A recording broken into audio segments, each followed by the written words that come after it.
বাসর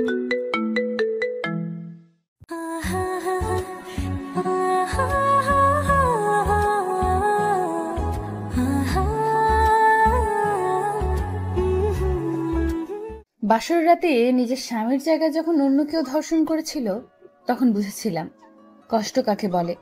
আমার কথাটি শুনে হয়তো খুব অবাক লাগছে, কিন্তু এটাই হয়েছে আমার সাথে। সেদিন বুঝেছি যন্ত্রণা কাকে বলে, অসহায়ত্বের মাত্রা কতটা গুরুতর হলে মানুষ এমন পরিস্থিতিতে পড়ে। বাবা মায়ের খুব আদরের সন্তান ছিলাম, বলতে গেলে সোনার চামচ নিয়েই জন্মেছি। কত ভালোবাসতো আমার মা, সারাদিন আমাকে নিয়েই পড়ে থাকতো, কিন্তু সে সুখ আর বেশি দিন ঝোটেনি আমার কপালে। 8 বছর বয়সে ক্যান্সারে আমার মা মারা যায়। সেদিন মাকে হারিয়ে আমি খুব কেঁদেছিলাম, প্রতিটা মুহূর্তে শুধু মাকে মিস করতাম। বাবাও মায়ের জন্য অনেক কষ্ট পেত, কিন্তু আমাকে বুঝতে দিত না। কিন্তু বাবা প্রায়শই ব্যবসার কাজে ব্যস্ত থাকতো, আমাকে তেমন দেখাশোনা করতে পারতো না। তাই আত্মীয় স্বজন সবাই বলতে লাগলো আরেকটা বিয়ে করার জন্য। কিন্তু বাবা মাকে অনেক ভালোবাসতো, আর নতুন বউ যদি আমাকে মেনে না নিতে পারে, আমাকে কষ্ট দেয়, এই জন্য সহজে বিয়ে করতে রাজি হয়নি। কিন্তু সবার জোরাজোরি আর আমার কথায় বাবা দ্বিতীয় বিয়ে করে। সেদিন বাবাকে বলেছিলাম, বাবা নতুন মা না এনে দিলে আমি আর তোমার সাথে কথা বলবো না। ভেবেছিলাম তো আমার নতুন মাটাও আমার আগের মায়ের মতোই হবে। কে জানতো আমার কপালটা এমন হবে। সেদিন সত্যিই বাবাকে নতুন মা আনতে বলিনি। এখন মনে হচ্ছে সেদিন বাবাকে বলেছিলাম খাল কেটে কুমির আনতে। বাবা যখন নতুন বিয়ে করে বউ নিয়ে ঘরে ঢুকে আমি উকি ঝুঁকি মেরে নতুন মাকে দেখছিলাম আর খুব খুশি হয়েছিলাম। কয়েকটা দিন হয়তো নতুন মায়ের সাথে ভালো ছিলাম, কিন্তু পর কখনো আপন হয় না, আর সৎ মা কখনো আপন মা হয় না। সেটা বুঝতে পারি কয়েকটা দিন পর। যে আমাকে আমার মা খাবার নিয়ে আমার পেছনে পেছনে দৌড়াতো আর আমি বায়না করতাম এটা খাবো না ওইটা খাবো না, সে আমি আজকে ঠিক মতো খেতে পারছি না। এখন মনে হয় লবণ মরিচের ভাতও অনেক মজা লাগে। যে আমি সারাদিন বসে বসে পুতুল খেলে সময় পার করতাম, সে আমি এখন অনেক কাজ করি, তাও আমার নতুন মায়ের মন ভরে না। নানা রকম কথার বেড়াজালে আটকা পড়ে গেছি। ইচ্ছা করলেও এই কথার বেড়াজাল থেকে বের হতে পারছি না। দিনের পর দিন মানসিক আর শারীরিক যন্ত্রণা নিয়ে বেড়ে উঠেছি। আমার বাবাও বদলে গেছে। যে বাবা আমার সুখের কথা ভেবে বিয়ে করতে চায়নি, আজকে সে বাবাই নতুন মাকে পেয়ে আমাকে ভুলে গেছে। নতুন মায়ের কথায় উঠে আর বসে, মারধর করে। নতুন মায়ের কোলে নতুন যে মেয়ে হয়েছে, বাবার কাছে এখন ওই মেয়ে সব, আর আমি তো এক পরগাছা। 8 বছর বয়সে মাকে হারিয়ে যতটা কষ্ট পেয়েছিলাম, তার থেকে বেশি কষ্ট এখন প্রতিটা মুহূর্তে পাই। কষ্টটা আরো বেড়ে গিয়েছিল যখন আমার বাবা মাত্র 14 বছর বয়সে আমার বিয়ে ঠিক করে আমার থেকে 26 বছরের বড় এক মধ্যবয়স্কের সাথে। সেদিন একটু প্রতিবাদ করেছিলাম, আর ফলপ্রসূতে মায়ের আর মানসিক যন্ত্রণাটাই পেয়েছিলাম। না সহ্য করতে পেরে কোনো উপায় না পেয়ে বিয়েতে রাজি হয়েছিলাম। ভেবেছিলাম বয়স বেশি দেখতে অসুন্দর, তাতে কি হয়েছে, খেতে পড়তে তো পারবো। সংসার কাকে বলে তখন বুঝতে পারিনি। সংসার বুঝে ওঠার আগেই বাবার নতুন মায়ের চাপে 14 বছর বয়সেই আমি বিয়েটা করে নিই। বিয়ে করার পর যে সুখটা ছিল সেটাও চলে গেল। ঘরোয়া ভাবে চুপি চুপি লোকটার সাথে আমার বিয়ে হয়। আমাকে লোকটা গাড়ি করে তার বাড়ি নিয়ে যায়। যাওয়ার সময় লোকটার হাবভাব দেখে মনে হয়েছিল লোকটা নেশাখোর আর চরিত্রহীন। যখন লোকটার সাথে বাড়িতে গেলাম, বুঝতে পারলাম লোকটা অনেক ধনী আর সম্পদশালী। আমাকে বাড়ির ভেতরে ঢুকিয়ে শক্ত করে হাত ধরে রুমের ভেতর নিয়ে ধাক্কা দিয়ে ফেলল, আর উনি একের পর এক মদের বোতল শেষ করতে থাকলো। সব আশায় তখন নিরাশ হয়ে গেল। বুঝতে পারছিলাম আমার জীবনের সব সুখ উড়ে গেছে, তা আর ফিরে আসবে না। আরো যন্ত্রণায় কাতর হলাম তখন যখন খেয়াল করলাম রাতের বেলায় আমার স্বামীর পরিবর্তে অন্য একটা লোক আমার রুমে ঢুকে আমাকে জাপটে ধরে। ভয়ে জোরে চিৎকার করে উঠেছিলাম। পাশের রুম থেকে আমার স্বামী এসে বলল, কিরে হারামজাদি, এভাবে চিল্লাচ্ছিস কেন? আমি ওনার এই ভাষাটা শুনে অবাক হলাম। কিছুটা বিস্মিত হয়ে শান্ত স্বরে ওনাকে বললাম, আপনি দেখেন এই লোকটা এসে আমার সাথে অসভ্যতা করছে। হারামজাদি, একে খুশি কর, না হয় তোর কপালে দুঃখ আছে। যা যা করতে বলে তাই কর। ওনার কথাটা আমার বুকটা ভেদ করে কলিজায় লাগলো। তবুও বললাম, আপনি আমার স্বামী হয়ে এমন কথা বলতে লজ্জা রাখছে না? আমি তোর স্বামী কে বলেছে? আমি তোকে তোর বাপের কাছ থেকে কিনে এনেছি। আশেপাশের লোক খারাপ বলবে তাই বিয়ের নাটক করেছি। তোর বাপ আমার কাছে তোকে বিক্রি করে দিয়েছে। এখন আমি যা বলি তুই তাই করবি। ওনাকে খুশি কর। এই বলে লোকটাকে ইশারা করে দরজা লাগিয়ে চলে গেল। আর লোকটা আমার উপর পশুর মতো ঝাঁপিয়ে পড়ল। আমি বললাম, আপনি আমার বাবার বয়সী, এমন করবেন না। আপনার মা বোন মেয়ে থাকলে কি এমন করতে পারতেন? আমাকে ছেড়ে দিন, পায়ে পড়ি আপনার, আমার ক্ষতি করবেন না প্লিজ। কিন্তু তিনি এক পৈশাচিক হাসি দিয়ে আমাকে বলল, এসব বলে লাভ নেই সুন্দরী, আমাকে একটু খুশি করে দাও। এসব বলে আমার গায়ের উপর এসে আমাকে শক্ত করে ধরলো আর আমাকে খুবলে খুবলে খেলো। সেদিন আমার চিৎকার শোনার মতো কেউ ছিল না। মনে হয়েছিল এক হায়না আমার কাঁচা মাংস খুবলে খুবলে খাচ্ছে। ওনার খাওয়া শেষ হওয়ার পর আমার স্বামী আমাকে ঠিক একইভাবে খুবলে খুবলে খেয়েছে। তারা ভুলেই গেছিল আমি একটা মানুষ। আমার কষ্ট হচ্ছে, যন্ত্রণার চিৎকার যেন তাদের সুখটা আরো বাড়িয়ে দিয়েছিল। কাজ শেষে আমাকে লাথি দিয়ে ফেলে অন্য রুমে চলে গেল। আমি যন্ত্রণায় ছটফট করতে লাগলাম। সারা শরীরে হায়নাদের আঘাত করা ক্ষতগুলো ভেসে উঠল। সে সাথে তীব্র যন্ত্রণায় কাতরে উঠলাম।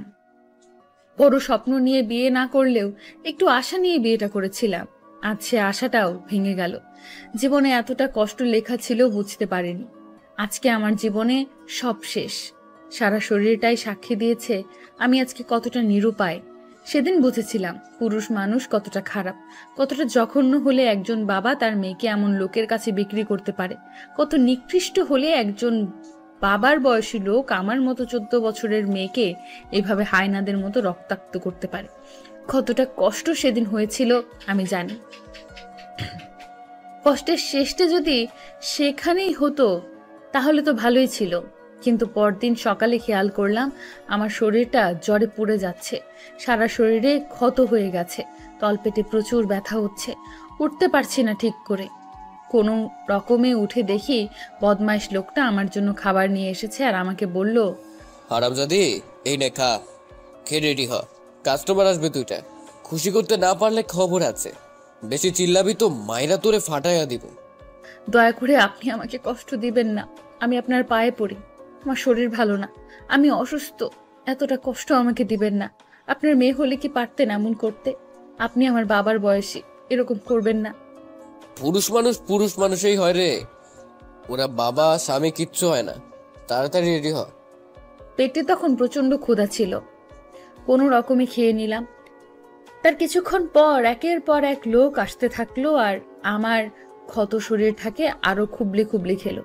সেদিন মনে হয়েছিল আমি একটা তাজা মাংসপিণ্ড, যেটা খাওয়ার জন্য অনেকগুলো হায়না প্রতিযোগিতা লেগেছে। সেদিন আমার চিৎকার কেউ শোনেনি, ব্যথার যন্ত্রণায় কাতরাচ্ছিলাম, কেউ সান্ত্বনা দেয়নি।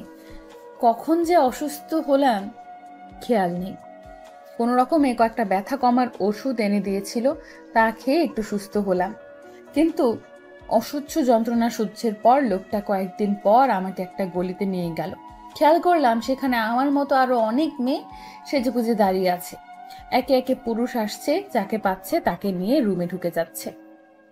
বুঝতে আর বাকি রইল না এটা পতিতাপল্লী। আমাকে নিয়ে গেল একটা মহিলার কাছে।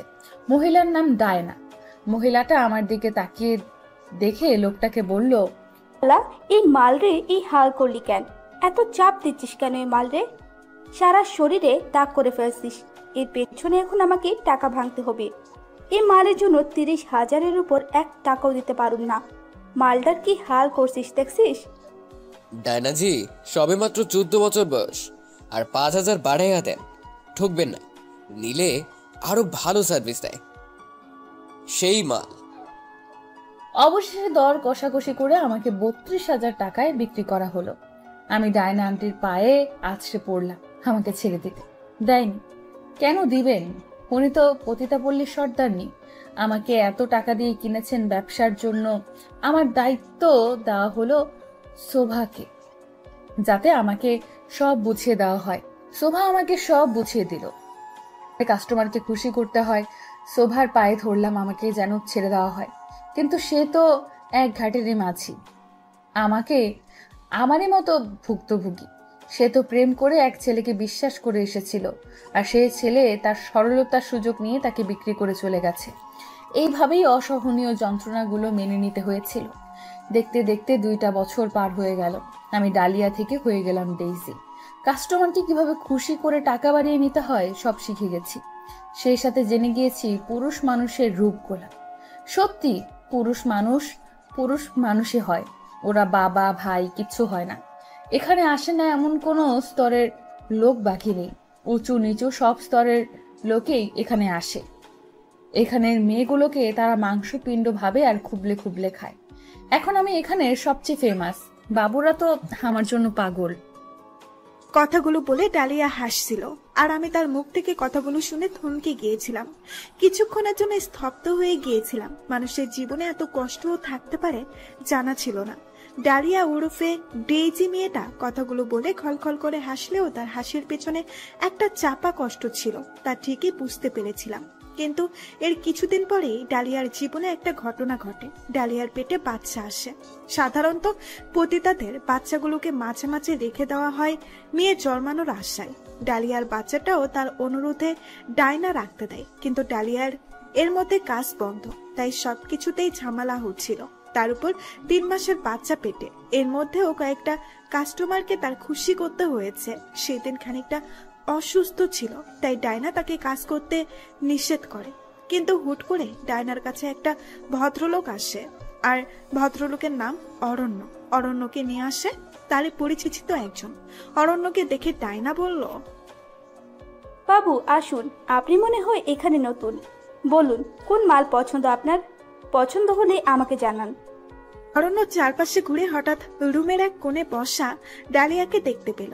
অরণ্য ডালিয়াকে ইঙ্গিত করে বলল, আমার ওই মেয়েটাকে চাই। যত নিজেকে কিন্তু বাবু ওই মালটা তো পোয়াতি আর অসুস্থ, আজকে ওকে ছেড়ে দিন। যত টাকা লাগে ততই দিব। আমার ওই মেয়েটাকেই চাই, আর ওকে আমার সাথে নিয়ে যাব। 1 লাখ 2 লাখ কত লাগবে বলুন?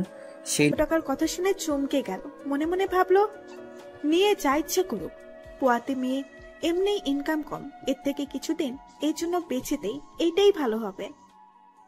আচ্ছা বাবু, 3 লাখ দিলেই চলবে, তবে 1 বছরের বেশি রাখতে পারবেন না। আর জেনে শুনে পোয়াতি নিচ্ছেন, সার্ভিস খারাপ দিলে বদনাম করতে পারবেন না। সেই নিয়ে আপনাকে ভাবতে হবে না। এই নিন চেক, আর আমাকে আমার মাল বুঝিয়ে দিন। আজ ডায়না ডালিয়াকে এনে অরণ্যর হাতে তুলে দিল, আর ডালিয়াকে বলল, বাবু তোকে 1 বছরের জন্য কিনেছে, বাবুর বাড়িতেই থাকবি, আর বাবু যা বলে তাই করবি। তুই পোয়াতে এটা জেনেই বাবু তোকে নিয়েছে, বাবুকে খুশি রাখবি। এ বলে অরণ্যর হাতে ডালিয়াকে তুলে দিল। অরণ্য ডালিয়াকে নিয়ে বাসায় গেল। ডালিয়া বুঝতে পারলো না তার মতো পোয়াতেকে কিনে লোকটার কি লাভ। ডালিয়া ঘরে ঢোকার পরে খেয়াল করলো ঘরটা বেশ সাজানো গোছানো। লোকটার বয়সও বেশি না, এই তো 35 থেকে 37 হবে। দেখতেও বেশ সুন্দর, আর বোঝাই যাচ্ছে অনেক টাকার মালিক। আর দেওয়ালে একটা লেখা দেখে ডালিয়া থমকে যায়। দেওয়ালে লেখা ছিল, পৃথিবীর সবচেয়ে ঘৃণিত মানুষ হলো মেয়ে মানুষ। এমনটা লেখার কারণ ডালিয়া বুঝতে পারল না। ডালিয়া ঘরে ঢোকার সাথে সাথে অরণ্য ডালিয়ার হাতটা ধরে আশ্রে ফেলে দেয়, আর বলল, এ থেকে আমি যা বলবো তুই তাই করবি। আমার কথা নড়চড় হলে শেষ করে দিব। মেয়ে মানুষকে আমি সবচেয়ে বেশি ঘৃণা করি। দুনিয়ার যত মেয়ের জাত আছে সব মেয়েকে আমি ঘৃণা করি। তুই যদি আমার কথার বাইরে নড়িস, তোর খবর আছে। তোকে আমি শারীরিকভাবে পাবার জন্য এখানে আনি নাই।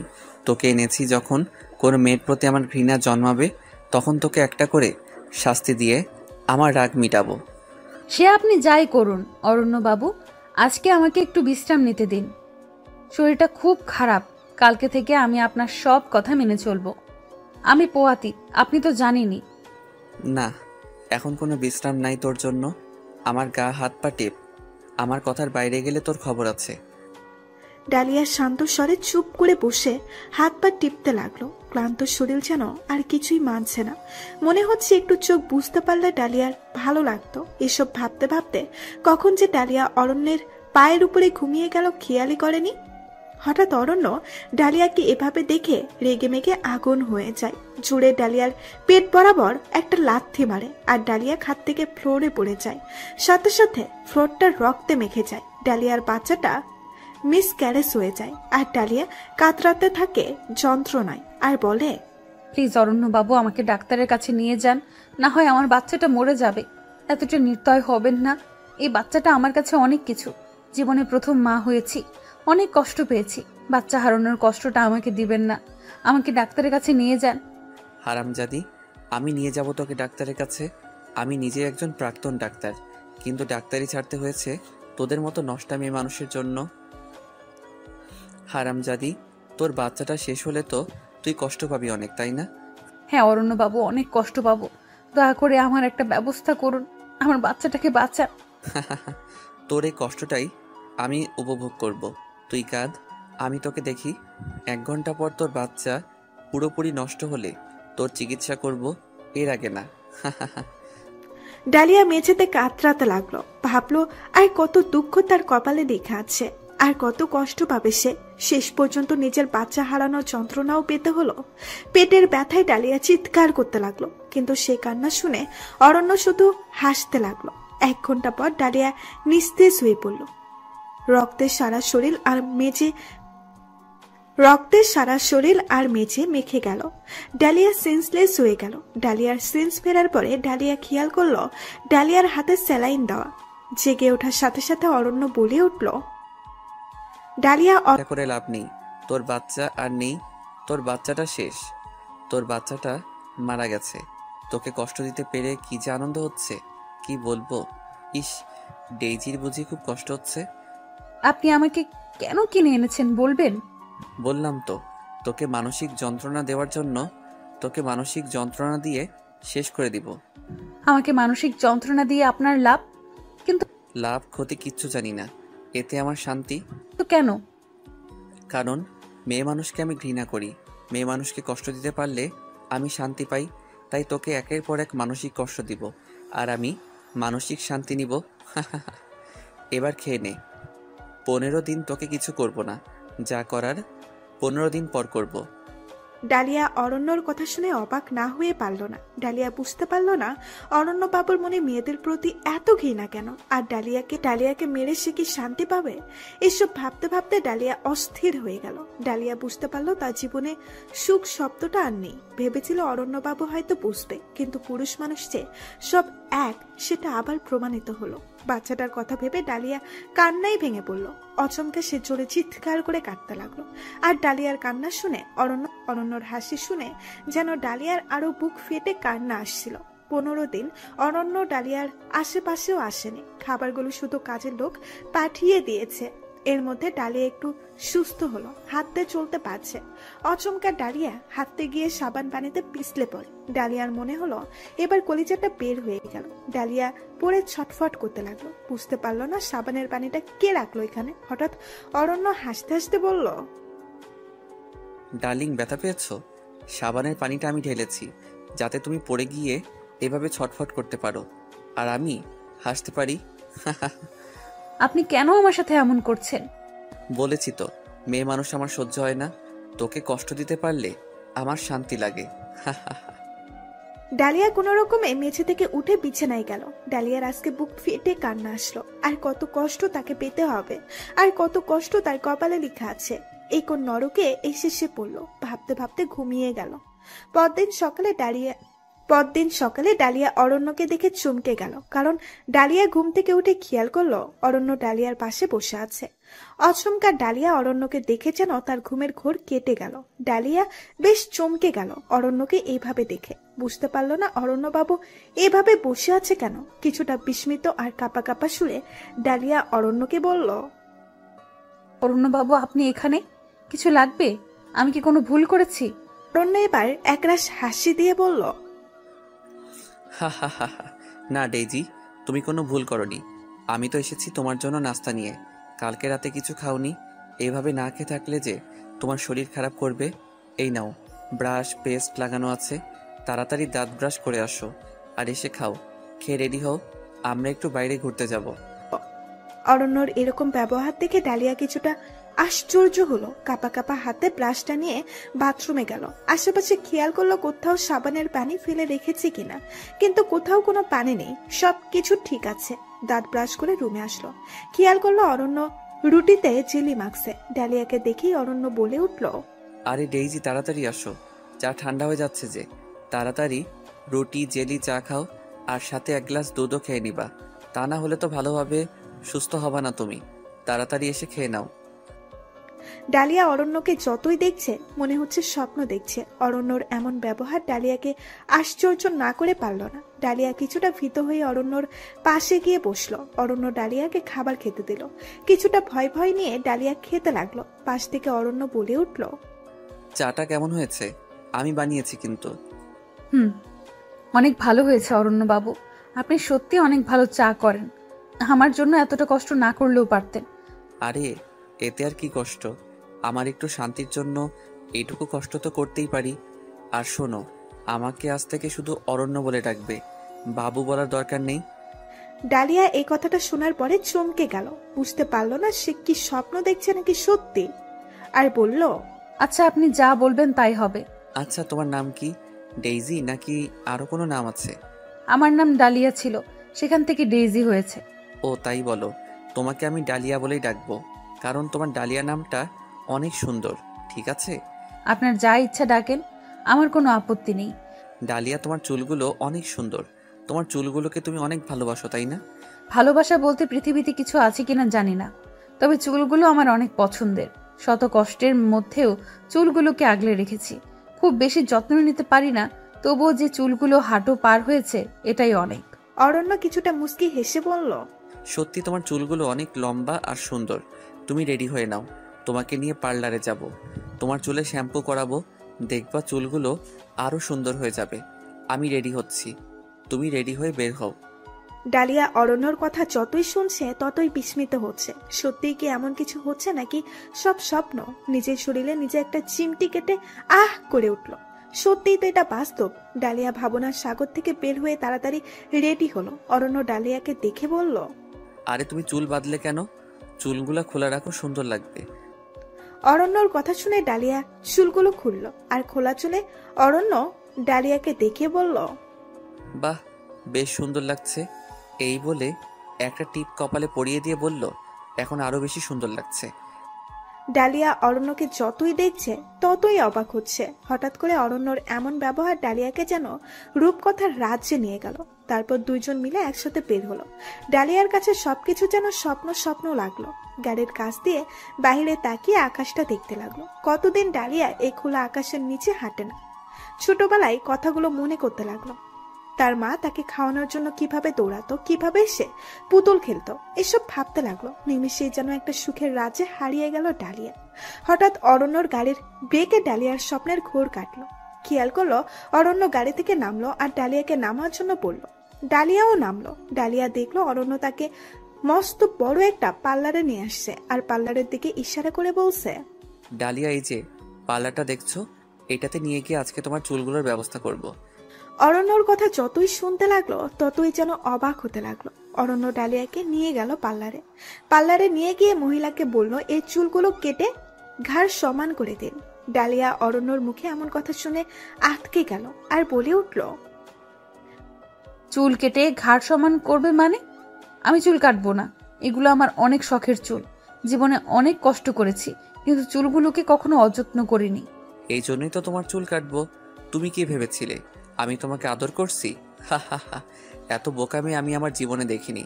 আরে তোকে আদর করেছিলাম যাতে তোকে কষ্টটা বেশি দিতে পারি। চুপচাপ চুল কাট। আমি চুল কাটবো না, আপনি আমাকে যা ইচ্ছা করুন, আমি চুল কাটবো না। পাশ থেকে পার্লারের মহিলা বলে উঠল, উনি কাটতে না চাইলে আমরা জোর করে কাটতে পারবো না, আপনি অন্য কোথাও যান। অন্য একটা হাসি দিয়ে বলল, এই চুলগুলো কাটলে 50,000 টাকা দিব। এবার আপনার ইচ্ছা, কাটবেন নাকি অন্য কোথাও যাব? মহিলাটা 50,000 টাকার কথা শুনে লোভে পড়ে গেল আর বলল, এ আর তেমন কি কাজ, আমি এক্ষুনি করে দিচ্ছি। তারপর আরো দুইজন ডালিয়াকে ধরে জোর করে চুল কাটা শুরু করলো। ডালিয়া চিল্লিয়ে চিল্লিয়ে বলে উঠল, আল্লাহর দোহাই লাগে, এত বড় কষ্ট আর ক্ষতি আপনারা করবেন না, আমাকে ছেড়ে দিন। মহিলাগুলো টাকার লোভে অন্ধ হয়ে গিয়েছিল। ডালিয়ার চিৎকার যেন তাদের কান পর্যন্ত আর পৌঁছালো না। মুঠি ধরে চুলগুলো কেটে দিল। আর অরণ্য পাশ থেকে খিলখিল করে হাসতে লাগলো। চুল কাটা শেষ হলে অরণ্য মহিলাগুলোকে টাকা দিয়ে ডালিয়াকে নিয়ে বাসায় চলে আসলো। ডালিয়া যতবারই আয়নায় দেখছিল ততবারই চিৎকার করে কাঁদছিল। ডায়নাকে কল করে সব বল। তোর জন্য ওই লোকটা আমাকে অনেক টাকা দিয়েছে। উনি যা করতে বলে কর, না হয় দুঃখ আছে। আর এসব প্যান প্যান করতে ফোন করবি না। আমি তোর জন্য তো নিজের ব্যবসার ক্ষতি করতে পারি না। ফোন রাখ। এই বলে ডায়না ফোনটা কেটে দিল। ডালিয়া ভেতরে ভেতরে পুড়তে লাগলো। চুলগুলোই হাত দিয়ে সে চিৎকার করে বলতে লাগলো, দুনিয়ায় টাকা ছাড়া দাম নেই, টাকার কাছে সব বিক্রি হয়ে যায়, মানুষের মনও টাকার কাছে কিচ্ছু না। আর পাশ থেকে ডালিয়ার চিৎকার দেখে অরণ্য হাসতে লাগলো। তখন ডালিয়া অরণ্যকে বলল, আমি আপনার কি ক্ষতি করেছি? কেন এমন করছেন আমার সাথে? আমাকে আর কত কষ্ট দিবেন আপনি? বলেছি তো, মেয়ে মানুষ আমার সহ্য হয় না। তোরে কষ্ট দিতে পারলে আমার শান্তি লাগে। কোনো মেয়ে কষ্ট পেতে দেখলে আমার শান্তি লাগে। এই যে কষ্ট পাচ্ছিস, খুব শান্তি লাগছে। তোকে কিনে এনেছি এভাবে কষ্ট দিতে। ডালিয়ার বুঝতে বাকি রইল না অরণ্য মানসিকভাবে অসুস্থ। আর কত কষ্ট যে ডালিয়াকে পেতে হবে সেটা ভাবতে ভাবতেই সারাদিন পার করলো। রাতে হঠাৎই ডালিয়া একটা চিৎকারের শব্দ পেল। খেয়াল করলো শব্দটা অরণ্যর রুম থেকে আসছে। ডালিয়া অরণ্যর রুমের দিকে এগোতে লাগলো আর দেখলো অরণ্য কার সাথে যেন চেঁচামেচি করছে। ডালিয়া প্রথমে বুঝতে পারছিল না এভাবে জোরে চিৎকার কেন করছে অরণ্য। খানিকক্ষণ দাঁড়িয়ে থেকে ডালিয়া বোঝার চেষ্টা করলো কেন অরণ্য চিৎকার করছে। কিছুক্ষণ পর ডালিয়া বুঝতে পারলো অরণ্য কারোর সাথে ফোনে কথা বলছে। আর ওই লোকটাকে অরণ্য বলছে, আমাকে আর কোনোদিন ফোন দিবা না তুমি। পৃথিবীতে যদি কাউকে ঘৃণা করি একমাত্র তোমাকে। পৃথিবীর সব মেয়ে জাতি নিকৃষ্ট, তার মধ্যে তুমি প্রথম। আমাকে কল দিয়ে জ্বালাবা না তুমি। জানোই তো আমি তোমাকে কত ঘৃণা করি। এখন কেন ফোন দাও বলো তো? যখন আমার কিছু ছিল না তখন কোথায় ছিলে তুমি? দুনিয়ার সবচেয়ে নিকৃষ্ট তুমি। এইসব বলে ফোনটা কেটে জুড়ে চিল্লাতে লাগলো আর কাঁদতে লাগলো। ডালিয়া পড়ালেখা কম করলেও খুব বিচক্ষণ ছিল। ডালিয়ার বুঝতে বাকি রইল না অরণ্যর ভেতরে একটা চাপা কষ্ট আছে। আর যে ফোন দিয়েছে সে একটা মেয়ে, হয়তো তার কাছ থেকেই কষ্টটা পেয়েছে। আর এই জন্যই অরণ্য মানসিক রোগীর মতো ব্যবহার করে। ডালিয়ার কেন জানি না অরণ্যর প্রতি মায়া হলো। অরণ্যর ঘরে যাবে কিনা চিন্তা করতে লাগলো, কিন্তু গেলে যদি অরণ্য রেগে যায়। তাই অরণ্য বুঝে ওঠার আগেই ডালিয়া চলে আসে নিজের ঘরে। ডালিয়া নিজের ঘরে এসে খাটে হেলান দিয়ে কিছুটা ক্লান্তি নিয়ে চোখ বুঝলো। হঠাৎ দরজা খোলার শব্দে ডালিয়া চোখ খুললো। ডালিয়া খেয়াল করলো অরণ্য তার সামনে দাঁড়িয়ে আছে, হাতে কি যেন একটা নিয়ে। ডালিয়া অরণ্যকে কাঁপা কাঁপা স্বরে বলল, অরণ্য, আপনি হঠাৎ এখানে কি জন্য বলুন? ডালিয়ার কথা শেষ করতে না করতেই অরণ্য পেছনে লুকিয়ে রাখা হাতটা বের করে ডালিয়াকে বেল্ট দিয়ে পেটাতে লাগলো। আর ডালিয়া চিৎকার করে করে বলতে লাগলো, আমাকে আর মারবেন না, আল্লাহর দোহাই লাগে, আমার খুব কষ্ট হচ্ছে, আর মারবেন না দয়া করে, আমাকে এত কষ্ট দিবেন না, আমাকে মাফ করে দেন। তোদের মতো মেয়েরা সবচেয়ে খারাপ। দুনিয়াতে সবচেয়ে খারাপ হচ্ছে মেয়ে জাতি। তোরে কষ্ট না দিলে আমার শান্তি লাগবে না। 4 থেকে 5 মিনিট বেল্ট দিয়ে পিটানোর পরে অরণ্য ডালিয়াকে বলল, এবার তুই কান ধরে এক পায়ে সারা রাত দাঁড়িয়ে থাকবি। আর যদি কোনো উল্টাপাল্টা করিস বুঝতেই তো পারছিস তোর কি হাল হবে। তুমি ডালিয়া আর কোনো কথা না বাড়িয়ে অরণ্যর কথা মতো কান ধরে দাঁড়িয়ে থাকলো। আর অরণ্য ডালিয়াকে দেখে হাসতে লাগলো। অনেকক্ষণ পর ডালিয়ার মনে হলো পাটা ফেটে যাচ্ছে, মাথাটা ঘুরাচ্ছে, ভয়ে পাটা নামাতেও পারছে না, কারণ অরণ্য সামনে দাঁড়ানো। হুট করে ডালিয়ার মাথাটা ঘুরে গেল আর ডালিয়া মেঝেতে পড়ে গেল।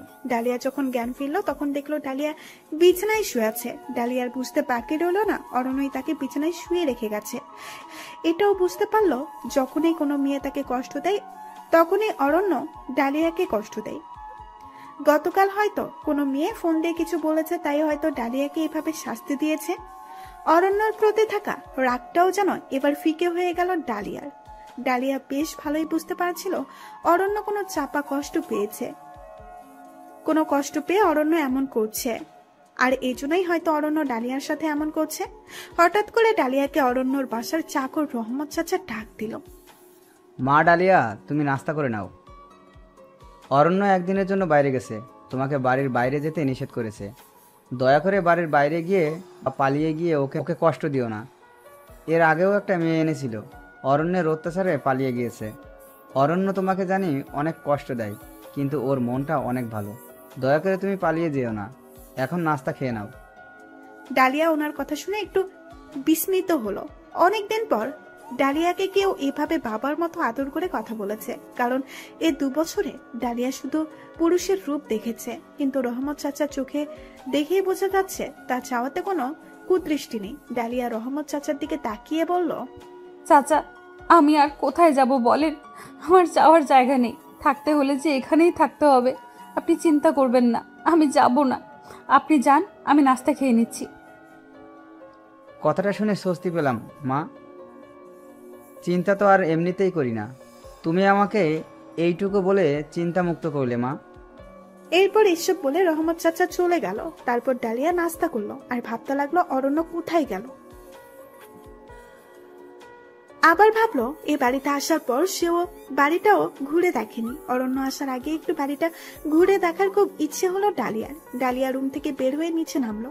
খেয়াল করলো বাড়িটা বেশ গোছানো, কিন্তু ড্রয়িং রুমের প্রতিটা দেওয়ালে লেখা পৃথিবীর সবচেয়ে ঘৃণিত মানুষ মেয়ে মানুষ। ডালিয়ার লেখাটা পড়ে কেন জানি না লেখাটার নিচে লিখতে ইচ্ছে করলো পৃথিবীর সবচেয়ে ঘৃণিত মানুষ পুরুষ মানুষ। কিন্তু মন চাইলেও যে ডালিয়া এই কথাটা লিখতে পারে না, ডালিয়া চাইতেও যে এটা লিখতে পারবে না, সে ক্ষমতা যে ডালিয়ার নেই। ডালিয়া চাইলেও কোনো পুরুষকে শাস্তি দিতে পারবে না। ডালিয়ার ড্রয়িং রুম থেকে আস্তে আস্তে উপরে উঠলো। হঠাৎ ডালিয়ার চোখে একটা রুম পড়লো।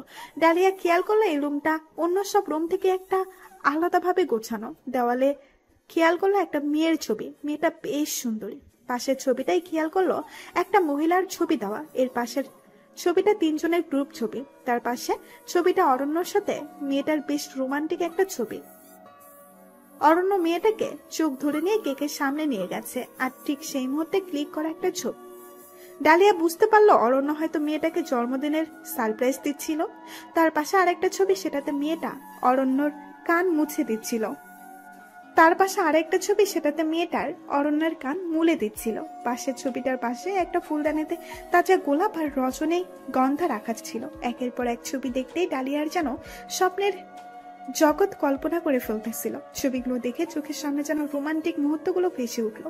কেন জানে না ডালিয়ার অরণ্যকে এবার অন্যরকম একটা মানুষ মনে হচ্ছিল। মনে হচ্ছে পৃথিবীতে থাকা অরণ্য যেন একটা অন্য অরণ্য। ডালিয়া বুঝতে পারছিল না এই মেয়ে আর মহিলাটাকে। ডালিয়া ওই রুম থেকে বের হয়ে পাশে অরণ্যর রুমটা খেয়াল করলো আর দেখলো অরণ্যর রুমে দরজা খোলা। ডালিয়ার কৌতূহল নিয়ে অরণ্যর রুমে গেল। সেখানে গিয়ে ডালিয়া কিছুটা বিস্মিত হলো, কারণ ডালিয়া খেয়াল করলো সেই মেয়েটার একটা বড় ছবি এখানে টাঙানো, আর লাল কালি দিয়ে ক্রস করে দাগ টানা অনেকগুলো। ডালিয়া আরো বিস্মিত হয় যে ডালিয়ার অনেকগুলো ছবি এখানে টাঙানো। কখন যে ঘুমের মধ্যে অরণ্য ডালিয়ার ছবি তুলে এখানে টাঙিয়েছে ডালিয়ার টেরই পায়নি। আরো খেয়াল করলো এখান থেকে ডালিয়ার 4টা ছবি লাল কালিতে ক্রস টান, আর 6টা ছবিতে এখনো কোনো দাগ টানা হয়নি। আরো অবাক হলো ডালিয়া, খেয়াল করলো তার লম্বা চুলগুলো এখানে দেওয়ালে টাঙানো।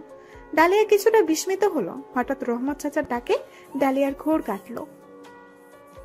ডালিয়া, তুমি এই রুমে কি করছো? অরণ্য জানলে তোমাকে শেষ করে দিবে। না চাচা, হাঁটতে হাঁটতে চলে এসেছি। আচ্ছা চাচা, অরণ্য এমন কেন করে? তার রুমে এসব কি? দেখো মা, অরণ্য যদি জানতে পারে আমি তোমাকে কিছু বলিনি তাহলে খুব কষ্ট পাবে। শুধু এটা জেনে রাখো, ও খুব কষ্ট পেয়েছে। পারলে ভালোবাসা দিয়ে পাগলটাকে মানুষ বানা। আর এখন তোর রুমে যা, আর ভুলেও এই রুমে আসবি না। ডালিয়া রহমত চাচার কথা শুনে তাড়াতাড়ি নিজের রুমে চলে গেল। কিন্তু ডালিয়া বুঝতে পারছিল না ওই মেয়ে দুইটাকে কেনই বা অরণ্য ওই মেয়ের ছবিতে লাল দাগ টেনেছে, আর ওই মহিলাটাই বা কে, আর তার নিজের 4টা ছবিতে কেন দাগ টানা তাও বেশ বিচক্ষণ থাকার দরুন খানিকক্ষণ ভাবার পরে ডালিয়া বুঝতে পারলো অরণ্য তাকে 4 বার আঘাত করেছে, আর এই জন্য হয়তো তার 4টা ছবিতে দাগ কাটা। ডালিয়া বেশ বুঝতে পারলো কোনো একটা ঘটনাকে কেন্দ্র করে হয়তো অরণ্য মেয়েদের প্রতি ঘৃণা জন্মে গেছে। কিন্তু কি ঘটনা, ডালিয়া চিন্তায় অস্থির হয়ে গেল। কুল কিনারা অ্যাটেনশন সমস্ত ঘটনা জানবে কিভাবে তাও বুঝতে পারলো না। পরদিন ঘুম থেকে উঠে দেখলো অরণ্য চলে এসেছে আর বসে টিভি দেখছে। ডালিয়া অরণ্যর সামনে গিয়ে দাঁড়ালো। অরণ্য কিছুটা অবাক হলো ডালিয়াকে দেখে, আর দেখে বলল, তুমি পালিয়ে যাওনি? আমি তো ভেবেছি তুমি পালিয়ে গেছো। আমি তো তোমাকে পালানোর সুযোগ করে দিছিলাম, তাহলে পালালে না কেন? এখানে থাকলে যে তোমাকে অনেক কষ্ট পেতে হবে ডালিয়া। এর আগের মেয়েটাও পালিয়ে গিয়েছিল। ডালিয়া অরণ্যর কথাগুলো শুনে কিছুটা অবাক হলো। এরকম শান্ত গলায় কথা বলছে অরণ্য, আবার কোনো মতলব আছে কিনা সেটাও ভাবতে লাগলো। কিন্তু অরণ্যর চোখের দিকে তাকিয়ে ডালিয়ার কেমন জানি মনে হচ্ছিল অরণ্য এবার কোনো মতলবে হাঁটেনি। তাই শান্ত স্বরে ডালিয়া উত্তর দিল, আমি কোথায় যাব বলুন? অনেক কষ্ট পেলেও যে আমাকে এখানেই থাকতে হবে। আপনি মেরে ফেললেও আমাকে এখানেই থাকতে হবে। আমার যে পালানোর জায়গা নাই অরণ্যবাবু। এই জীবন থেকে কতবার পালানোর চেষ্টা করেছি, কিন্তু বারবার ব্যর্থ হয়েছি। এই জীবন থেকে পালানোর কোনো জায়গা নেই। এবার ডালিয়ার কথা শুনে অরণ্যর একটু মায়া হলো। কিছুটা কৌতূহল নিয়ে ডালিয়াকে জিজ্ঞাসা করলো, আচ্ছা, তুমি এই পেশায় এসেছো কেন? ইচ্ছে করে কি কেউ এই পেশায় আসে বাবু? সে এক বড় কাহিনী। বলো শুনি। আপনি সত্যি কি শুনবেন? হ্যাঁ বলো। তারপর ডালিয়া প্রথম থেকে ঘটে যাওয়া তার জীবনের কাহিনী বলল। অরণ্য তার কাহিনী শুনে কিছুটা থমকে গেল। ডালিয়ার সমস্ত কাহিনী বলে অরণ্যকে বলতে লাগলো, আমারও লিখতে মন চায় পৃথিবীর সবচেয়ে ঘৃণিত মানুষ পুরুষ মানুষ। অরণ্য এবার ডালিয়ার চোখ দুটো মুছতে লাগলো। অরণ্যর এমন আচরণ ডালিয়াকে কিছুটা অবাক করলো। ডালিয়ার মনে হলো অরণ্যর মেয়েদের প্রতি এত ঘৃণা কেন, সেটা এখন জিজ্ঞেস করলে হয়তো জানতে পারবে। ডালিয়া অরণ্যকে বলল, আপনি মেয়েদের এত ঘৃণা করেন কেন বলবেন? তুমি কি সত্যি জানতে চাও? হ্যাঁ জানতে চাই, বলুন। তাহলে শোনো, মা বাবা নিয়ে আমাদের ছোট্ট সংসার ছিল। তখন এত বড়লোক ছিলাম না, বাবার এত টাকাও ছিল না। বাবা ছোটখাটো একটা সরকারি চাকরি করত, ভালোভাবে দিন কাটতেছিল আমাদের। আমি তখন ক্লাস 2তে পড়ি, কিন্তু মা বাবার প্রতি মোটেও সন্তুষ্ট ছিল না। বাবাকে সবসময় মা বলতো, তোমার সংসারে থেকে আমি অনেক কিছুই পাইনি, তোমার কষ্টে থেকে অন্যরা ঠিকই অনেক টাকার মালিক হয়েছে, আর তুমি কিছুই করতে পারলে না। সাদাবের মাকে সাদাবের বাবা হীরার আংটি নেকলেস কিনে দিয়েছে, আর তুমি আমাকে হীরা তো দূরের থাক, স্বর্ণও কিনে দিতে পারোনি। ওদের মতো অসৎ উপায়ে টাকা ইনকাম করি না, আর এইসব টাকা শান্তি নেই অরণ্যের মা। শুধু শুধু তুমি লোভ করো না, আমরা শান্তিতে আছি, এটাই অনেক। হ্যাঁ, এখন তো বলবাই আমি লোভ করি। তুমি যদি আমাকে এসব না এনে দিতে পারো, আমি তোমাকে তালাক দেব, বলে দিলাম। দুনিয়ায় এত ভালোভাবে চললে হয় না। বাবা দিনের পর দিন মায়ের এমন উস্কানিমূলক কথা শুনতো। এসব শুনতে শুনতে বাবা অতিষ্ঠ হয়ে যেত। এদিকে মাও বাবার প্রতি ক্ষেপে তালাক দিতে চাইলো। মাকে কাছে রাখতে আর আমার জন্য বাবা ঘুষ খাওয়া শুরু করে। একের পর এক ঘুষ খেত আর অনেক টাকা ইনকাম করত। অল্প দিনেই বাবা অনেক টাকার মালিক হয়ে গেল। বাবার বাড়ি গাড়ি সব হয়ে গেল, কিন্তু এতেও মায়ের শান্তি ছিল না। দিন দিন মায়ের লোভ বাড়তে থাকলো। মায়ের লোভের যোগান দিতে গিয়ে বিভিন্ন অন্যায় কাজ করে টাকা কামাতে লাগলো। আর একদিন ঘুষ খাওয়ার অপরাধে চাকরিচ্যুত হলো। সেদিন বাবা ঘরে এসে চুপ করে বসেছিল। বুঝতে পেরেছিলাম বাবা সেদিন খুব কষ্ট পেয়েছিল। যেই বাবা সবসময় সততার বাণী দিত, আজ সে বাবাই ঘুষের জন্য চাকরিচ্যুত হলো। বাবা এক জায়গায় চুপ করে বসে নীরব হয়েছিল। বাবাকে দেখে আমি বাবার কাছে যাই। বাবা আমাকে জড়িয়ে ধরে সেদিন চুপ করেছিল, আর মা সান্ত্বনার পরিবর্তে বলেছিল, হয়েছে হয়েছে, এসব নিয়ে মন খারাপ করতে হবে না। আমাদের 7-8টা ফ্যাক্টরি আছে, ওইগুলো সামলাও। এরকম ঘুষ থেকে অনেকেই চাকরিচ্যুত হয়। এমন মন খারাপ হয়ে বসে থাকলে চলবে না, ব্যবসা বাড়াও। বাবা শুধু নীরবে কথাগুলো শুনে গিয়েছিল, আর মায়ের সুখের জন্য সব ভুলে আগের মতো মন দিয়ে ব্যবসা করতে লাগলো। আমি তখন ক্লাস 5-এ পড়তাম। মাকে সবসময় কাছে পেতাম না। মা ক্লাব নিয়ে পড়ে থাকতো। টাকার পাহাড়ে মা যেন আর মা ছিল না। প্রয়োজনেও মা আমার খবর নিত না। আমার সব দায়িত্ব পালন করতো রহমত চাচা। মাকে প্রায়ই খেয়াল করতাম একটা লোকের সাথে ঘোরাফেরা করত। মাঝে মাঝে বাসায় নিয়ে ঘরে ঢুকে দরজা লাগিয়ে দিত। বুঝতে পারিনি মা কি করছে, তবে বুঝতে পারতাম মা যা করছে খারাপ করছে। মায়ের এরকম কর্মকাণ্ড চলতেই থাকলো। আমি তখন ক্লাস 6-এ উঠি। একদিন ক্লাস শেষ করে এসে দেখি মা আর বাবার মাঝে তুমুল ঝগড়া। মা বাবাকে রেখে সেদিন সে পরপুরুষের হাত ধরে চলে গিয়েছিল, আর বাবা মাকে আটকানোর জন্য অনেক চেষ্টা করেছে, কিন্তু মা কথা শোনেনি। বাবাকে ছাড়ার একটা কারণই ছিল, ওই লোকটার টাকা পয়সা বাবার থেকে বেশি ছিল। সেদিন মা আমার দিকেও তাকায়নি, আমাকে ফেলে চলে গিয়েছিল। মা চলে যাওয়ার পর বাবা অনেকটা চুপ হয়ে গিয়েছিল। বাবাকে সবসময় দেখতাম অস্থির থাকতো। একটা বছর বাবা পাগলের মতো করেছে। হঠাৎ একদিন বাবা আমার রুমে এসে আমাকে জড়িয়ে ধরে বলল, বাবা আমি চলে গেলেও তুই ভালো থাকিস, আর এটা মনে রাখিস, মেয়ে মানুষ ছলনাময়ী হয়, ওদের সব দিলেও ওদের মন পাওয়া যায় না রে। বাবা তুমি এভাবে কষ্ট পেও না, আমার ভালো লাগে না। না রে বাবা, আর কষ্ট পাবো না, কষ্টটাকে তো ছুটি দিয়ে দিব। বাবা সেদিন কি বোঝাতে চেয়েছিল জানি না, সপ্তম শ্রেণীতে পড়তাম তখন। বাবার এত বড় কথার মানে বুঝিনি তখন। সকালে উঠে দেখলাম বাবার রুমের দরজা আটকানো। রহমত চাচা আর আমি অনেক ডাক দিলাম, বাবা উঠল না। শেষমেশ দরজা ভেঙে ঢুকে দেখলাম আমার বাবা ঝুলতেছে। বাবাকে দেখে বুকের ভিতরে হাহাকার শুরু হলো। পাশে একটা চিঠি ছিল, আর সেটাতে লেখা ছিল, মেয়ে মানুষ মেয়ে না, ছলনাময়ী এক বিষাক্ত জাল।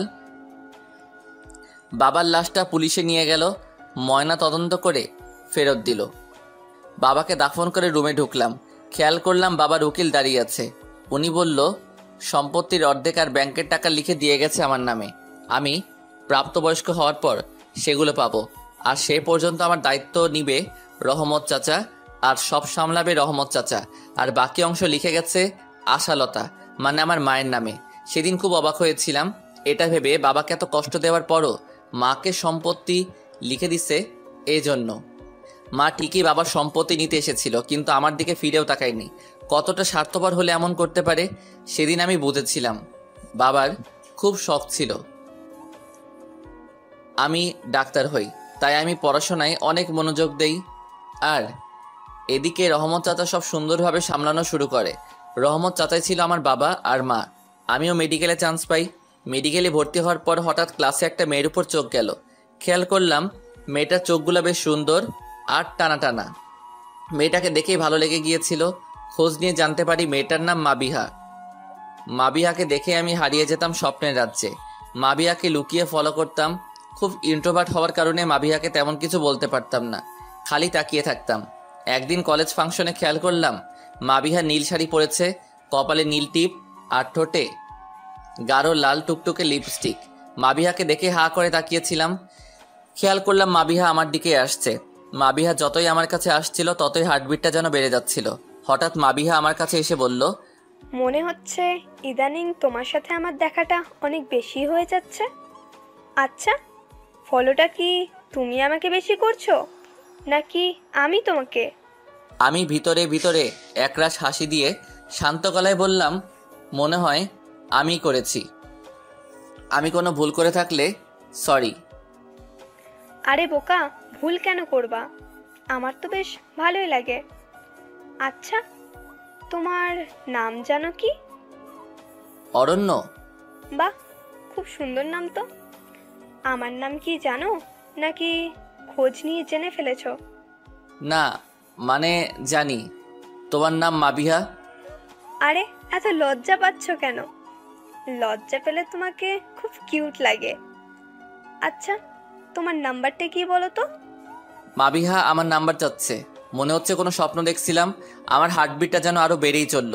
মনে যে কত কিছু ঘুরতে লাগলো। আনন্দের চোটে নাম্বারটাও মুখ দিয়ে বের হচ্ছিল না। তবু নিজেকে সামলিয়ে মাবিহাকে নাম্বার দিলাম, কিন্তু মাবিহার নাম্বার নেওয়ার সাহস হলো না। কলেজ ফাংশন থেকে এসে শুধু মাবিহার কথাই ভাবতে লাগলাম। হঠাৎ একটা অপরিচিত নাম্বার থেকে কল আসলো। অনেকটা আগ্রহ নিয়ে কলটা ধরলাম। ভাবলাম হয়তো মাবিহা কল দিয়েছে। না, কলটা কাস্টমার সার্ভিস থেকে ছিল। এরপর আবার কল আসলো একটা নাম্বার থেকে।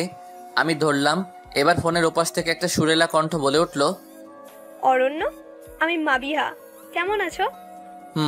ভালো আছি। তুমি? ভালো আছি। কিছুক্ষণের মধ্যেই মাবিহার সাথে আমার কথা বেশ জমে গেল। অল্প সময় মাবিহা বেশ আপন করে নিল। মাবিহার সাথে একের পর এক কথা হতে লাগলো। আমাদের বন্ধুত্বটাও বেশ জমে গেল। হঠাৎ একদিন মাবিহা রাত 12টায় ফোন দিয়ে বলল, অরণ্য, এখনই আমার হোস্টেলের নিচে আসো তো। কিন্তু মাবিহা মেয়ে, হোস্টেলে ঢুকবো কিভাবে? আরে হস্টেলের সামনে আসো, আমি বের হচ্ছি। কেন, তোমার কি কিছু হয়েছে? তোমার কি কোনো সমস্যা হয়েছে নাকি? আরে তুমি একটু বেশি ভাবছো, আসো তো আগে। বুঝতে পারলাম না মাবিহা কেন ডাকছে। কোনো রকমে রেডি হয়ে মাবিহার হোস্টেলের সামনে গেলাম। গিয়ে মাবিহাকে কল দিলাম। নাম্বারটা বন্ধ দেখাচ্ছে। আমি চিন্তায় অস্থির হয়ে ঘামতে লাগলাম। হঠাৎ পিছন থেকে কেউ একজন আমার চোখ চেপে ধরলো। আমি বুঝতে পারলাম না কে আমার চোখটা চেপে ধরলো। চোখ ধরে বলল, বলো তো আমি কে? কণ্ঠটা শুনে বুঝতে পেরেছিলাম এটা মাবিহা ছাড়া আর কেউ না। আমি বললাম, কে আর হবে, তোরা নামে কোনো একটা মেয়ে। মাবিহা এবার চোখটা খুলে বেশ রেগে গেল আর বলল, আর তোরাটা কে শুনি? আমাকে রেখে এখন তোরাকে মিস করা হচ্ছে? আরে ধুর, কি যে বলো না, তোমাকে রাগানোর জন্য বললাম। তা বলো কেন ডেকেছো? মাবিহা এবার আমার হাতে এক গুচ্ছ রজনীগন্ধা ধরিয়ে দিয়ে বলল, মনের কথা আর কত চেপে রাখবা? প্রপোজটা কি তুমি করবা নাকি আমি? আমি এবার বেশ লজ্জায় পাচ্ছিলাম। মাবিহার হাত থেকে রজনীগন্ধটা নিয়ে মাবিয়াকে বলে উঠলাম, মাবিহা আই লাভ ইউ। তখনই খেয়াল করলাম আশেপাশে সবাই এসে হাজির আর ট্রিটের জন্য বায়না ধরলো। আমিও সবাইকে পরদিন ট্রিট দিলাম। আস্তে আস্তে আমাদের প্রেমটা বেশ জমে গেল। মাবিহাকে সবসময় খুশি করার চেষ্টা করতাম। মাবিহা রাগ করলে ওর রাগ ভাঙানোর জন্য কত কি নাই করতাম। ভালোই জমে গেল আমাদের প্রেমটা। এর মধ্যে মেডিকেল পড়া শেষ করলাম, ডাক্তার হলাম। অল্প দিনের মধ্যে আমি বেশ পরিচিতি পেয়ে গেলাম। অল্প দিনে এত ভালো পরিচিতি দেখে অনেকে আমাকে হিংসাও শুরু করতে লাগলো। এবার মাবিহাকে বিয়ে করার পালা। মাবিহাকে বললাম। মাবিহা লাজুক স্বরে উত্তর দিল, চাচাকে পাঠাও, আমি রাজি। চাচা মাবিহার বাসায় বিয়ের প্রস্তাব নিয়ে গেল আর মাবিহার মা বাবাও মেনে নিল। খুব ধুমধামে আমাদের বিয়েটা হলো। 1 মাস পরে মাবিহার জন্মদিন ছিল। আমি মাবিহাকে কি উপহার দিলে খুশি হবে বুঝতে পারছিলাম না। অবশেষে মাবিহার জন্য ছোট ছোট জিনিস দিয়ে একটা ঘর সাজালাম। মাবিহাকে রাত 12টায় চোখ বন্ধ করে ওই রুমে নিয়ে গেলাম।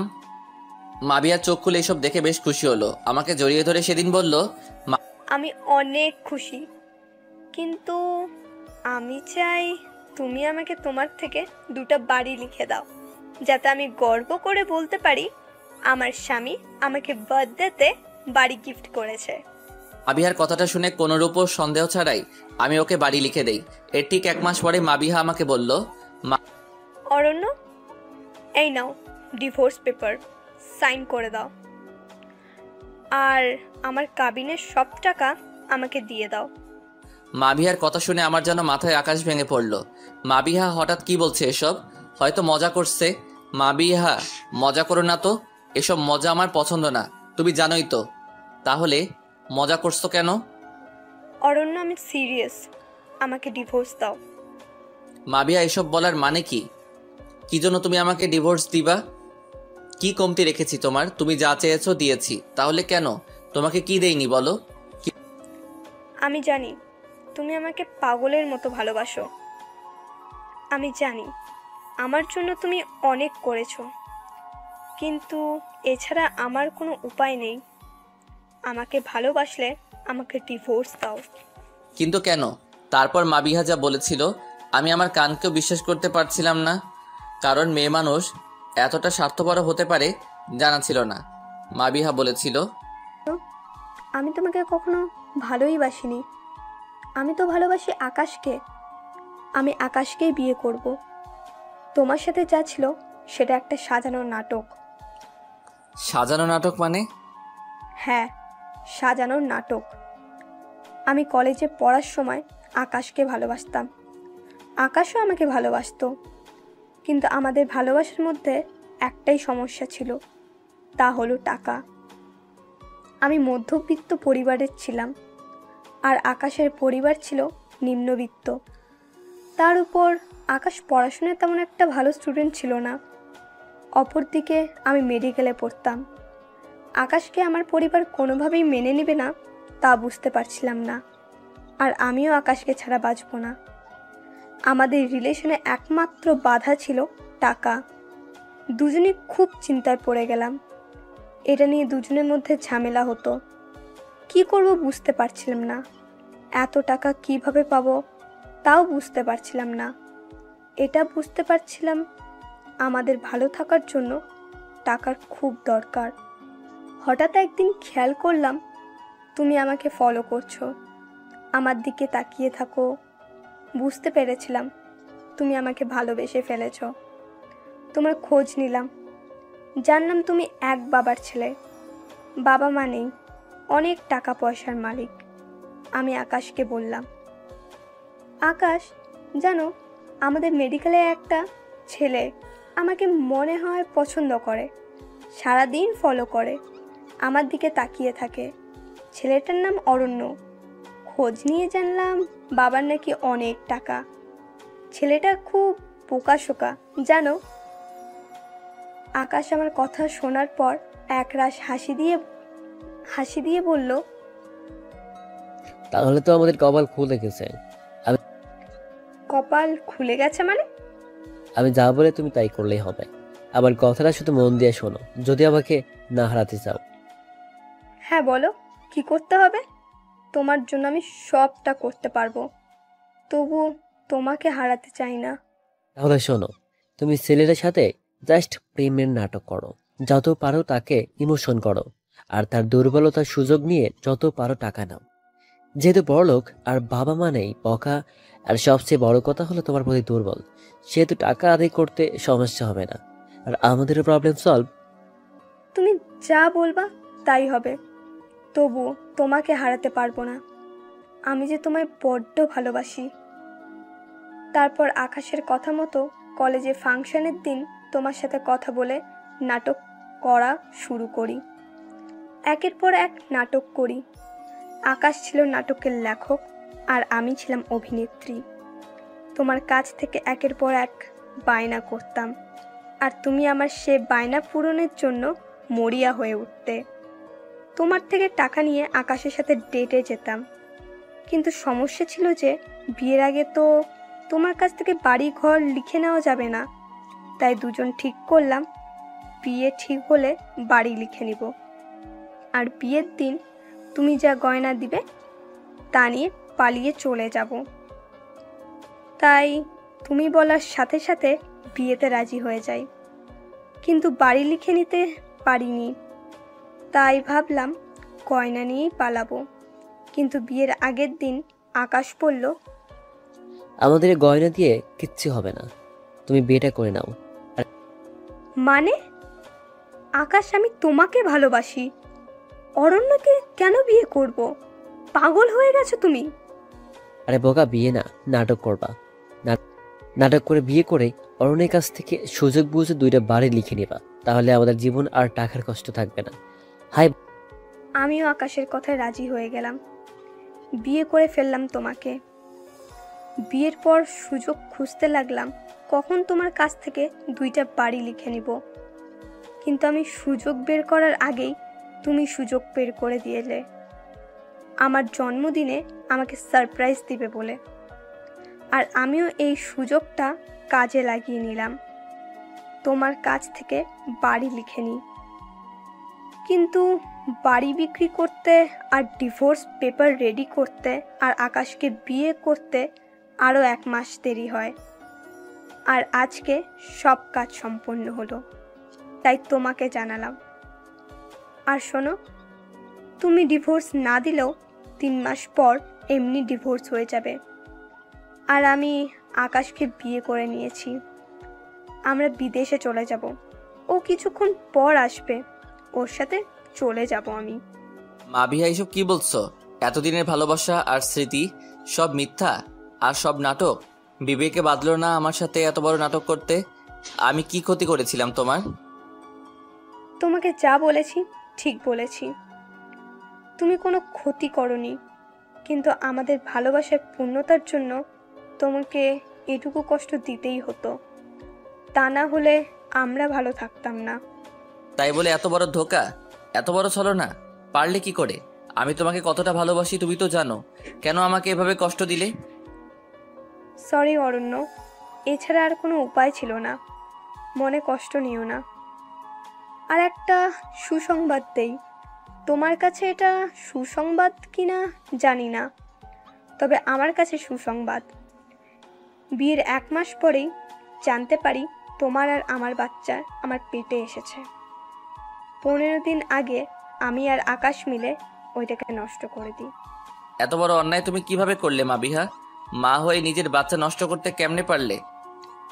কিচ্ছু করার নেই, আকাশের জন্য আমি সব করতে পারি।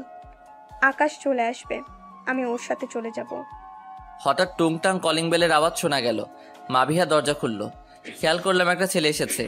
মাবিহা তাকে জড়িয়ে ধরে আমার কাছে আনলো আর বলল, অরণ্য, এ আকাশ আমার স্বামী। আর আকাশ, তুমি তো অরণ্যকে চেনোই। আকাশ একটা বিদঘুটে হাসি দিয়ে আমার দিকে তাকালো আর বলল, হাই ব্রো, জীবনে চড়াই উতরাই আসেই। আপনার জন্য আমাদের ভালোবাসা আজকে পূর্ণতা পেল। কিন্তু ব্রো, ভালোবাসায় অন্ধ হলেই হয় না। আর ভালোবাসা পেতে হলে বুদ্ধি লাগে, টাকা আর কোয়ালিটি দিয়ে কিচ্ছু হয় না। আমি মাবিয়াকে নিয়ে গেলাম, ভালো থাকবেন। এটা বলে তারা চলে গেল। সেদিন আমি কতটা কষ্ট পেয়েছিলাম আমি জানি। শুধু এতটা কষ্টই পেয়েছিলাম যে শোকে পাথর হয়ে গিয়েছিলাম। ধাক্কাটা সামলাতে অনেক সময় লাগলো। তারপর আবার কাজে মনোযোগ দিলাম। মাবিহার জন্য একটা হাহাকার ছিল। তবুও একদিন হাসপাতালে কেউ ছিল না আমি ছাড়া।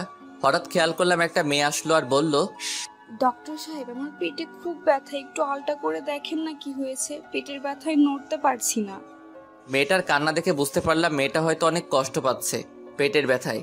কিন্তু এই মুহূর্তে হাসপাতালে কোনো মহিলা মানুষ নেই। ওনাকে একা আলট্রা রুমে নিয়ে কি করে যায়? সারা হাসপাতালে একটা মহিলা নার্স ছিল না তখন। আমি বাধ্য হয়ে ওনার কান্না দেখে একাই আলট্রা রুমে নিয়ে যাই।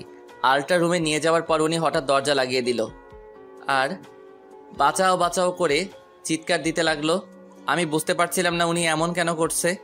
আমি ওনাকে বললাম, আপনি এমন কেন করছেন? আমি তো কিছু করিনি, আমাকে এইভাবে ফাঁসাচ্ছেন কেন?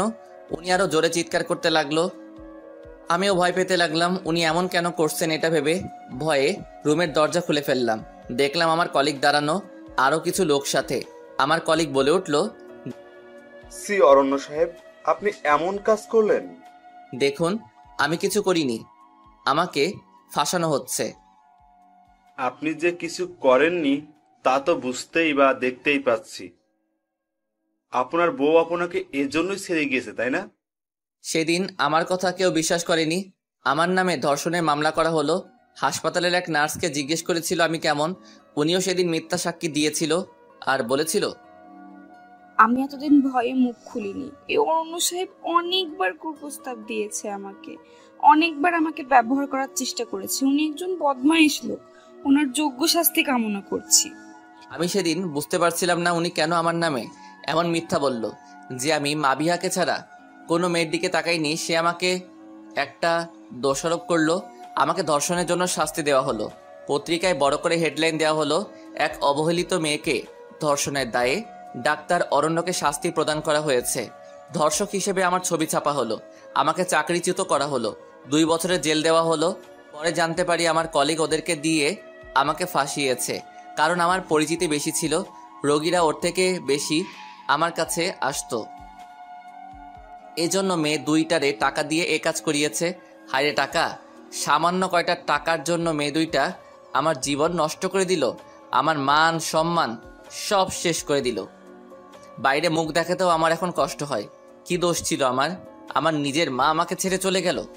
আমাকে ছেড়েই যদি যেতে হতো, আমাকে জন্ম কেন দিল? কি ক্ষতি করেছিলাম আমি তাদের? আমার ভালোবাসা আমাকে ধোঁকা দিল। কিভাবে পারলো একটা মেয়ে শুধুমাত্র টাকার জন্য আমার সাথে এত বড় ছলনা করতে? কিভাবে পারলো আমাকে কষ্ট দিতে? কিভাবে পারলো আমার বাচ্চাটা আসার আগেই খুন করতে? আমার দোষটা কোথায় ছিল? ভালো ডাক্তার হয়েও আমি আজকে চাকরিচ্যুত, ধর্ষণ না করেও আমি আজকে ধর্ষক। দোষটা আমার কোথায় ছিল? এই সব কিছুই হয়েছে ছলনাময় নারীদের জন্য। আমি দেখেছি নারীর রূপগুলো। নারীরা শুধু ঠকাতে জানে, ছলনা করতে জানে। বাবা ঠিকই বলেছিল, নারী হলো এক ছলনাময় বিষাক্ত জাল। আজকে এই কথার মানেটা ঠিকই বুঝেছি। এখন কোনো নারীকে আমার সহ্য হয় না। কোনো নারী কষ্ট পেতে দেখলে আমার শান্তি লাগে। নারী আমার কাছে ঘৃণিত বস্তু ছাড়া আর কিছু না। তোমার আগেও একটা মেয়েকে এনেছিলাম, সেও পালিয়ে গেছে। তোমাকেও সুযোগ দিয়েছিলাম পালানোর, তুমি পালাওনি, তাই এত কিছু তোমাকে বললাম। ডালিয়া অরণ্যর কথা শুনে বেশ অবাক হলো। অরণ্যর মনে যে এত কষ্ট লুকোনো ছিল ডালিয়া বুঝতেই পারেনি। ডালিয়ার সব সময় মনে হতো পুরুষ মানুষ জন্তু আর জানোয়ার, আর এখন অরণ্যর কথা শুনে মনে হচ্ছে মেয়ে মানুষও কম না।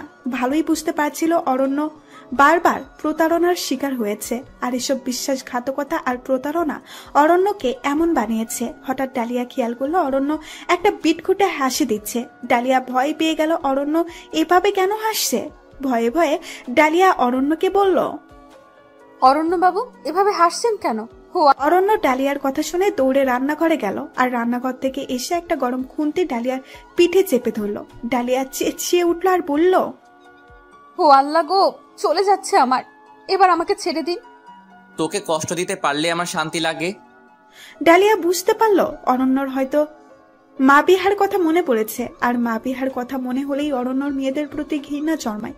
আর অরণ্য ডালিয়াকে কষ্ট দেয়, আর অরণ্য মনে করে এই কষ্টটা সে মা বিহাকে দিচ্ছে।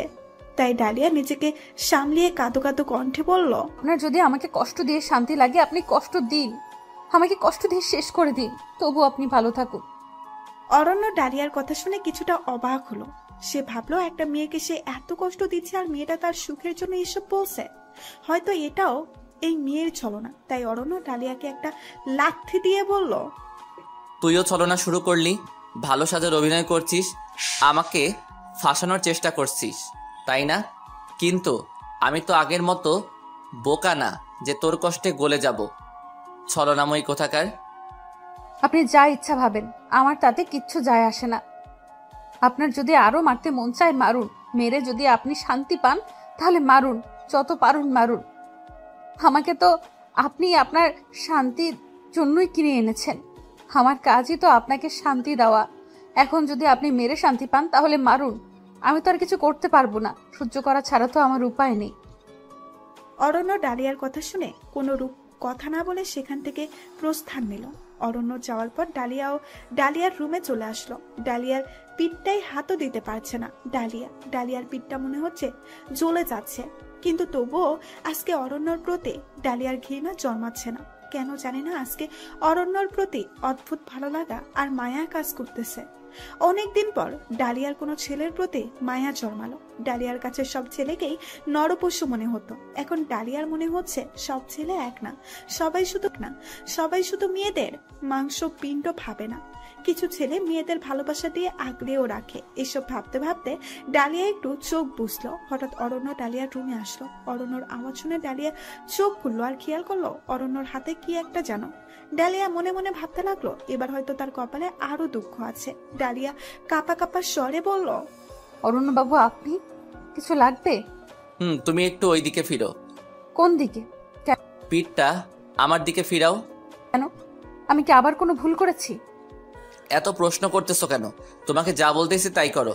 ডালিয়া অরণ্যর দিকে পিঠটা ফিরালো। অরণ্য খেয়াল করলো ডালিয়ার পিঠটা ফুলে লাল হয়ে ফুসকা পড়ে গেছে। ডালিয়ার ক্ষতটা দেখে অরণ্য নিজেকে বকতে লাগলো, ভাবতে লাগলো এত বড় অমানুষ কিভাবে হলো, এত বড় কাপুরুষ কিভাবে হলো যে একটা মেয়ের গায়ে এত নির্মম ভাবে আঘাত করেছে। অরণ্য এসব ভেবে নিজেকে আজকে খুব পশু লাগছে অরণ্যের। অরণ্য হাত থেকে মলমটা বের করে ডালিয়ার পিঠে লাগিয়ে দিল। ডালিয়া আহ করে চিৎকার করে উঠল। ডালিয়া খেয়াল করলো অরণ্য তার পিঠে মলম লাগিয়ে দিচ্ছে। ডালিয়া যেন ভেতরে ভেতরে স্বস্তির নিঃশ্বাস ফেলল। অরণ্যকে যতটা কঠোর ভেবেছিল অরণ্য তার থেকেও নরম মনের মানুষ। হয়তো পরিস্থিতি তাকে কঠোর করে দিয়েছে, কিন্তু মানুষটা ভেতরটাই খুব মায়ায় ভরা। অপরদিকে অরণ্য পিঠে মলম লাগাতে লাগাতে বলল, ডালিয়া জানি না আমার মাথায় কি হয়, আমি তখন নিজেকে সামলাতে পারিনি, নিজেকে খুব পাগল পাগল আর অস্থির লাগে, তাই তোমাকে আঘাত করি। তোমাকে তো আমি সুযোগ দিয়েছিলাম চলে যেতে, তুমি চলে গেলে না কেন? এখানে থাকলে যে তোমাকে আরো কষ্ট পেতে হবে। কোথায় যাব বলুন? আমার যে যাওয়ার জায়গা নেই। এখানে আছি তবুও ভালো আছি, কারণ এখানে শুধু শারীরিক আঘাত পাচ্ছি, কিন্তু কেউ তো আর আমার শরীরটাকে খুবলে খুবলে খাচ্ছে না। আমাকে যেতে হলে তো সেই পতিতা পল্লীতে যেতে হবে, আর সেখানে গেলে তো একের পর এক নর পশু আমাকে খুবলে খুবলে খাবে। এটা থেকে আমি এখানে আছি, ঢের ভালো আছি। আপনার এই সামান্য কষ্ট আমার কাছে কিচ্ছু না। আর আমাকে মেরে যদি আপনার একটু শান্তি হয় হোক। আপনার কাছে মেয়ে মানুষ সবচেয়ে ঘৃণিত বস্তু, আর আমার কাছে ছেলে মানুষ। দুজন দুজনের জায়গায় কষ্ট পাচ্ছি, একজন পুরুষের হাতের শিকার, আরেকজন নারীর ছলনার হাতের। কিন্তু এটা বুঝতে পেরেছি পৃথিবীতে সব পুরুষ এক না, এদের মধ্যেও ভালো আর খারাপ আছে। শুধু এটাই বলবো, আমি এখানেই খুব ভালো আছি। এর কথাগুলো শুনে অরণ্য যেন আরো বেশি অপরাধবোধ কাজ করলো। একটা মেয়ের শাস্তি সে বিনা দোষে আরেকটা মেয়েকে দিল, এত বড় অন্যায় সে কিভাবে করলো? এসব ভেবে ভেবে অরণ্য ভেতরে ভেতরে কষ্ট পেতে লাগলো। অরণ্য কোনো রূপ কথা না বলে চলে গেল। আর এদিকে ডালিয়াও অরণ্যর এমন সহানুভূতি পেয়ে খুশিতে আত্মহারা। কিন্তু অরণ্যকে স্বাভাবিক জীবনে যে করেই হোক ফিরাতে হবে, কিন্তু কিভাবে ফিরাবে ডালিয়া? কারণ অরণ্য তো কোনো মেয়েকে বিশ্বাসই করে না। মনে মনে ভাবলো আগে অরণ্যর মনে বিশ্বাস আনতে হবে ভালোবাসা দিয়ে, কিন্তু কিভাবে? অনেক ভেবে ডালিয়া উপায় বের করলো। ভাবলো অরণ্যকে স্বাভাবিক জীবনে আনতে হলে আগে অরণ্যর রুম থেকে এসব ছবি উল্টাপাল্টা জিনিস দূর করতে হবে।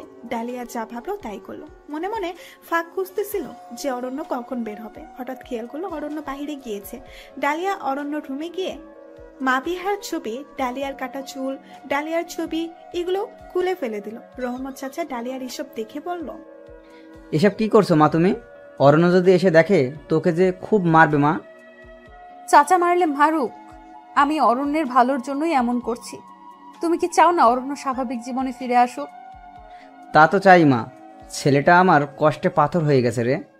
যদি চাও তাহলে আমি যা বলি তাই করো। এসব কিছু কোথায় ফেলছি অরণ্যকে বলবা না। মাবিহার যত ছবি আছে আর অরণ্যের মায়ের যত ছবি আছে সব ফেলে দাও চাচা। কিন্তু অরণ্য যদি রেগে যায়, আর অরণ্য রেগে গেলে তো তোকে মারবে রে মা, তোকে আঘাত দিবে, কষ্ট দিবে। তুই কি পারবি সহ্য করতে? চাচা তোমাকে এসব নিয়ে ভাবতে হবে না, আমি ম্যানেজ করে নিব। আমাকে যতই আঘাত করুক সহ্য করে নিতে পারবো, তোমাকে চিন্তা করতে হবে না। আচ্ছা মা, তুই যাই বলিস তাই হবে রে মা। আমি মাভিয়া আর আশালতার সব ছবি ফেলে দিয়েছি।